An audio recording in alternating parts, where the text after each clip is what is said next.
दिव्यांग बांधवांसाठी अतिशय आनंदाची बातमी आलेली आहे। खूप मोठी खुशखबर आलेली आहे। आता त्यांना एप्रिल आणि मे महिन्याचे दोन्ही हप्ते एकत्रित मिळणार आहेत। 5,000 रुपये त्यांच्या खात्यामध्ये आता आजपासून जाण्यास सुरुवात होणार आहे। तर बंधूंनो, तुमच्यासाठी खूप मोठी खुशखबर आलेली आहे आणि याचा शासन निर्णय सुद्धा आलेला आहे। संपूर्ण माहिती आजच्या व्हिडिओमध्ये जाणून घेऊया। नमस्कार, मी देवानंद गव्हांदे आणि आपण बघत आहात टेक्निकल मराठाजी। तर बंधूंनो, जे बंधू पात्र आहेत, दिव्यांग आहेत, त्यांच्यासाठी तुम्हाला माहीतच असेल की एप्रिलपासून म्हणजेच की एप्रिल 2026 पासून एक अलग विभाग तयार करण्यात आलेला आहे आणि त्या विभागामार्फत या सर्वांना जो निधी आहे, त्यांचं जे काही पेन्शन आहे ते त्यांच्या खात्यामध्ये टाकण्यात येणार आहे। या अगोदर तुम्हाला माहीत असेल की संजय गांधी निराधार योजनेअंतर्गत तुम्हाला सुद्धा तुमचा जो काही निधी असेल, जो काही पेन्शन आहे ते मिळत होतं, परंतु आता तुमच्यासाठीचा विभाग, एक अलग विभाग तयार केलेला, स्पेशल विभाग तयार केलेला आहे आणि या विभागामार्फतच तुम्हाला तुमचं पेन्शन आता मिळणार आहे। आता बघा, या विभागाचं नाव तुम्हाला या शासन निर्णयात सुद्धा दिसून येणार आहे। दिव्यांग सक्षमीकरण विभाग असं या विभागाचं नाव आहे आणि या विभागामार्फतच तुम्हाला आता नेहमी पेन्शन मिळत राहणार आहे। तर तुम्ही बघू शकता, विशेष सहाय्य योजनेच्या दिव्यांग लाभार्थ्यांसाठी निधी वितरित करण्याबाबतचा हा शासन निर्णय आलेला आहे। 30 एप्रिल 2026 हा शासन निर्णय आलेला आहे। दिव्यांग सक्षमीकरण विभाग यांच्याकडून हा शासन निर्णय काढण्यात आलेला आहे।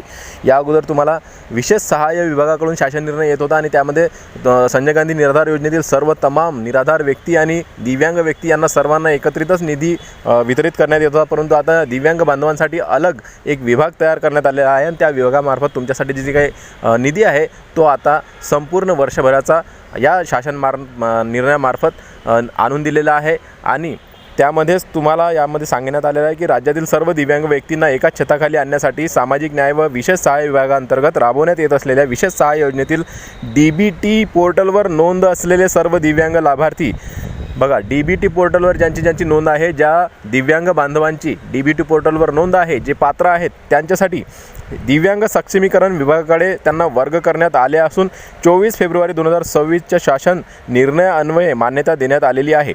म्हणजेच की तुम्हाला आता या विभागाकडे वळवण्यात आलेला आहे आणि याच विभागाकडून तुम्हाला आता तुमचा जो काही पेन्शन आहे, निधी आहे, तो तुम्हाला मिळणार आहे। विशेष सहाय्य योजनेतील दिव्यांग लाभार्थ्यांचे कामकाज दिनांक 1 एप्रिल 2026 पासून दिव्यांग सक्षमीकरण विभागाकडून हाताळण्यात येणार आहे।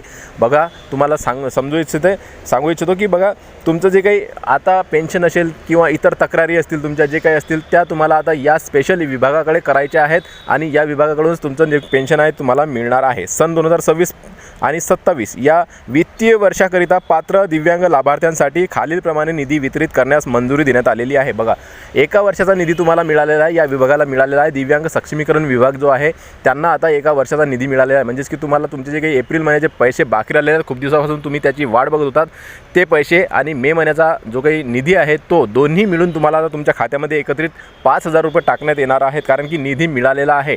यामध्ये असं काहीच नाही राहिलेलं आहे की एप्रिलचे कधी मिळणार किंवा मेचे कधी मिळणार, याबद्दल काही सांगण्यात आलेलं नाही आहे। तर स्पष्ट सांगण्यात आलेलं आहे की 2026 आणि 27 या पूर्ण वर्षभराचा निधी तुम्हाला मिळालेला आहे आणि त्यातूनच तुमचं वर्षभराचा निधी तुम्हाला दर महिन्याला मिळत राहणार आहे। तर म्हणजे एप्रिल आणि मे महिन्याचा निधीसुद्धा तुम्हाला दोन्ही एकत्रित तुमच्या खात्यामध्ये पडणार आहेत। आणि या खाली रकाने दिलेल्या आहेत, या रकान्यांमध्ये तुम्ही बघू शकता सर्वच काही त्यांनी दिलेलं आहे, योजनेचे नाव दिलेले आहे, लेखाशीर्ष दिलेलं आहे, त्याचबरोबर 2026-27 साठी एकूण मंजूर तरतूद किती झाली हे सुद्धा सांगण्यात आलेलं आहे। DBT खात्यात पूर्ण करायचा जो काही वर्ग करायचा जो काही निधी आहे तो सुद्धा किती करणार आहे हे सुद्धा सांगण्यात आलेलं आहे।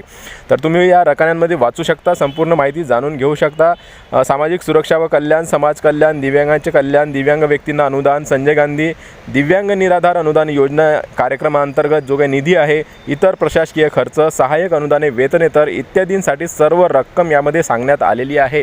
तसेच यामध्ये दुसरा जो रकाना आहे त्या रकान्यामध्ये सुद्धा सांगण्यात आलेला आहे आणि या सर्व दोन्ही रकान्यां मिळून एकत्र निधी एका वर्षाचा आलेला आहे, सर्वच कामकाजाकरिता, विभागाच्या कामकाजाकरिता आणि तुमच्या पेन्शनकरिता सुद्धा। म्हणजेच की तुम्हाला आता एप्रिल आणि मेचे 2-2.5 हजार रुपये मिळून 5,000 रुपये तुमच्या खात्यामध्ये आता लवकरच टाकण्यात येणार आहेत।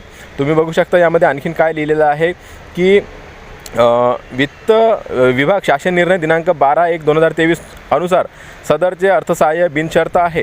वित्त विभाग शासन निर्णय क्रमांक मधील 9 अन्वये वैयक्तिक लाभार्थ्यांना प्रदान करावयाच्या प्रयोजनार्थ राज्याच्या एकत्रित निधीमधून रकमा आहरित करण्यात याव्या. म्हणजेच की तुम्हाला इथं स्पष्ट सांगण्यात आलेलं आहे की राज्याच्या एकत्रित निधीमधून तुम्हाला जे काही पेन्शन वगैरे आहे, जे काही तुमचं अनुदान आहे ते तुम्हाला देण्यात यावं, आहरित करण्यात यावं असं स्पष्ट सांगण्यात आलेलं आहे. दिव्यांग व्यक्तींकरिता विशेष सहाय्य योजनेच्या अंतर्गत अनुदानाची रक्कम VPDA खात्यावर वर्ग करून संवितरण करण्यास मान्यता देण्यात येत आहे. म्हणजेच की आता तुम्हाला VPDA हे जे खातं आहे शासनाचं, त्यामध्ये तुमची रक्कम वर्ग करण्यात आहे आणि तिथून तुमचं जे काही अनुदान आहे ते तुम्हाला रखडलेल्या अनुदानासोबतच तुमचं चालू महिन्याचं अनुदानसुद्धा तुमच्या खात्यामध्ये टाकण्यात येणार आहे. खूप मोठा शासन निर्णय आलेला आहे आणि स्पेशल शासन निर्णय आलेला आहे. आता तुम्हाला यानंतर याच विभागाकडून शासन निर्णय येणार आहे आणि तुमचं पेन्शन तुमच्या खात्यामध्ये येणार आहे.